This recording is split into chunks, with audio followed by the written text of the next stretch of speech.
8h moins 8 minutes, Laura est avec nous. Pourquoi? Parce que ce soir, la ville de Paris organise pour la deuxième fois la fameuse Nuit de la Solidarité. Ce n'est pas un vain mot.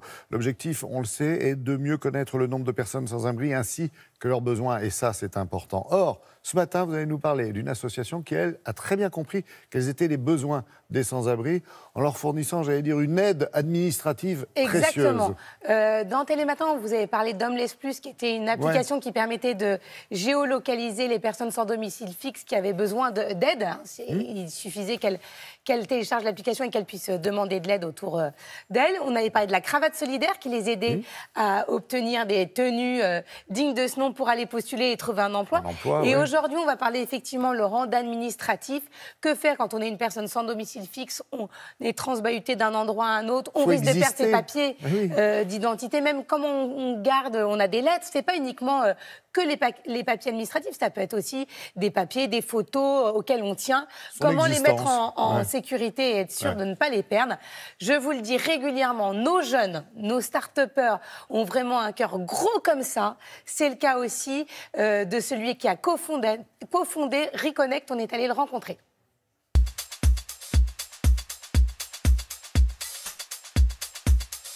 Reconnect, Télématin, première.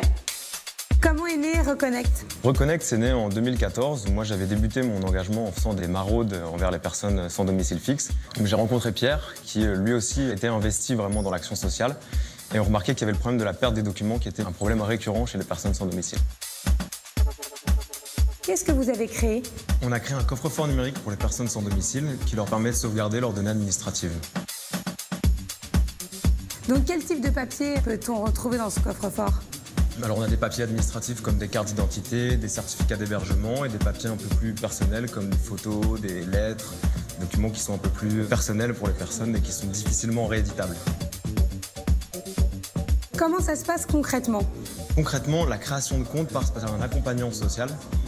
Donc c'est un travailleur social qui est au sein d'une structure d'accompagnement, qui peut être une mairie, un hôpital ou un centre social. Et une fois que le compte est créé, la personne peut se connecter depuis n'importe où, il suffit qu'il y ait un accès Internet. Ça fonctionne partout en France et en Guyane aussi, et on a même une dizaine de structures au Canada. Et aujourd'hui, quel est votre objectif? Notre objectif, c'est de continuer le déploiement sur tout le territoire, pour qu'une personne puisse retrouver ses documents en fait, n'importe où elle puisse être en mesure de sécuriser ses informations ou de les retrouver si elle en a besoin. Et le deuxième déploiement, c'est élargir notre public. On a par exemple des publics seniors qui ont un vrai besoin de sauvegarder leurs documents et donc de leur proposer une version adaptée de notre coffre-fort numérique. Combien de personnes bénéficient de votre service? Aujourd'hui, on a plus de 6000 personnes qui ont un compte sur Reconnect et qui ont donc leurs documents sécurisés. Comment vous vous financez? On a un mode de financement hybride qui se base d'une part sur des cotisations des associations utilisatrices et d'autre part sur des fonds privés comme la France s'engage qui nous permettent de financer nos développements techniques.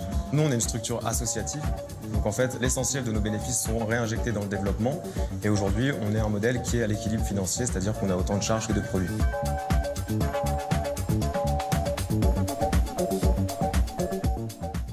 On est bien d'accord, cette start-up travaille avec des associations sur le terrain. Exactement, avec la DCR, avec plein d'associations. Donc si vous travaillez dans une association, n'hésitez pas à les contacter. Si vous travaillez dans une collectivité, dans une mairie aussi pour pouvoir relayer et pouvoir permettre au plus de personnes sans domicile fixe de bénéficier de cette aide. Et en plus, ils le disaient, ils sont à l'équilibre et ils ont créé 10 emplois.